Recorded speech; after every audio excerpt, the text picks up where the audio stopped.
ব্রাহ্মণবাড়িয়ার কসবা উপজেলার বায়েক ইউনিয়নের সাগরতলা গ্রামের পাখিপ্রেমিক জাহাঙ্গীর মাস্টারের বাড়িতে চলছে বক, সারস, শামুকখোল, পানকড়ি, রাতচরা সহ নানা প্রজাতির দেশি পাখিদের প্রজনন, অর্থাৎ তাদের বংশবিস্তার কার্যক্রম।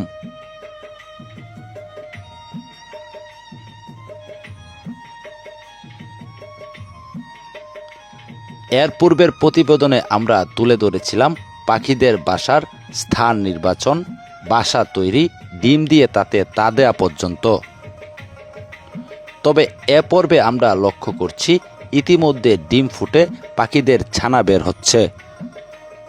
আবার কোনো কোনো পাখির ছানা তো অনেকটাই বড় হয়ে গেছে, তারা ইতিমধ্যে হাঁটাচলাও করতে শিখে গেছে। আবার মা বাবা পাখিরা ব্যস্ত ছানাদের খাবার জোগাতে। এভাবে নির্ধারিত হয় পাখিদের জীবনচক্র।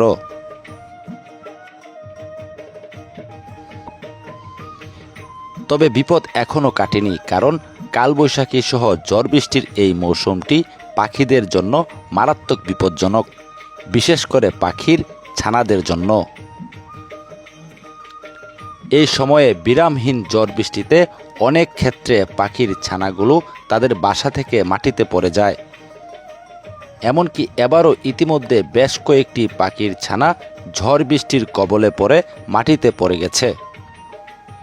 এর মধ্যে অনেকগুলো মারা গেছে, আর যেগুলো জীবিত ছিল সেগুলোকে পাখিপ্রেমিক জাহাঙ্গীর মাস্টারের ছোট ভাই গাছে উঠে তাদের বাসায় পৌঁছে দিয়েছে বলে জানা গেছে।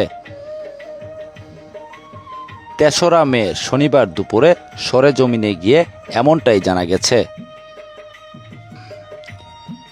গাছের ডালে ডালে ও খোলা আকাশের নিচে কালবৈশাখী ঝড় বৃষ্টির মতো শত প্রতিকূল পরিবেশ মোকাবেলা করে নিজের ডিম ও ছানাদের বুকে আঁকড়ে ধরে কৃষকদের চরম বন্ধু ও পরিবেশের ভারসাম্য রক্ষাকারী এসব পাখি এই স্থানটিতেই দীর্ঘ প্রায় ৪১ বছর যাবৎ বংশবিস্তার করে আসছে।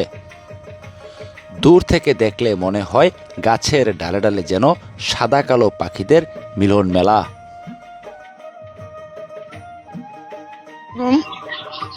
আমাদের পাখিগুলি প্রায় ৪১ বছর প্রায় ধরে থাকতেছে।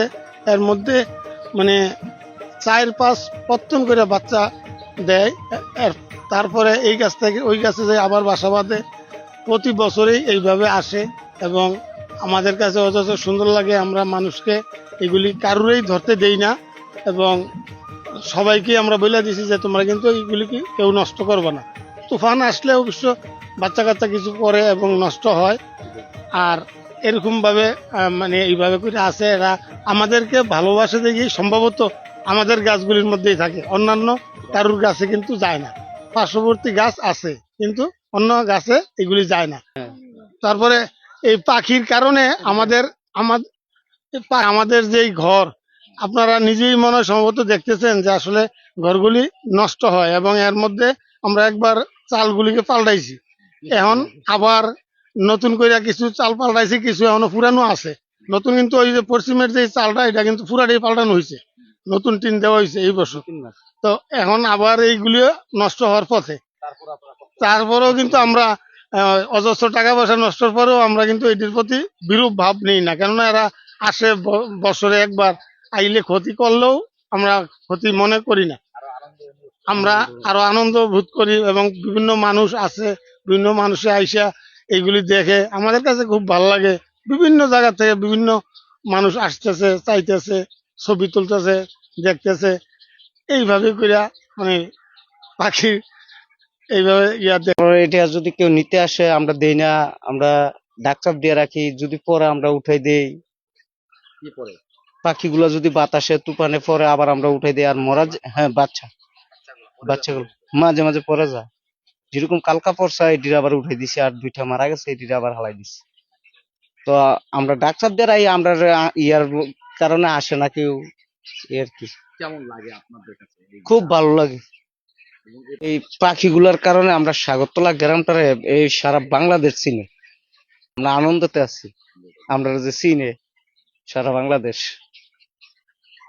ভাই এই পাখিটি আমরা যখন ছোট থাকতে আর আগেও আসতেছে এই পাখিটি। এই পাখির কারণে আমাদের সাগরতলা গ্রামে অনেকে চিনে। যদি বলি এটা যে পাখি বাড়ি, এটা সবাই চিনে যে এটা পাখি বাড়ি। এটা এই আমাদের গর্ব মনে করি যে এটা আমাদের গ্রামে আছে। আমরা আগে ছোট থাকতে দেখতাম মানুষে এটি যে ডিস্টার্ব করতো, যখন আমার নানা এটি যে এখন এমন ভাবে এটি যে সেভ করে, যখন নিজের সন্তানরাও এরকম এত কেয়ার করে সেভ করে না। যে জাহাঙ্গীর মাস্টার উনি আমার নানা লাগে, উনি নানায় আমার এডিরে অনেক ছোটবেলা থেকে দেখতে আসি, এডিরে অনেক কেয়ার করে। এই গাছটি কাটে না। এই এই এখানে বার্জার ছিল, একটা বাসও আমার নানা কাটে না এই পাখির বাসার জন্য।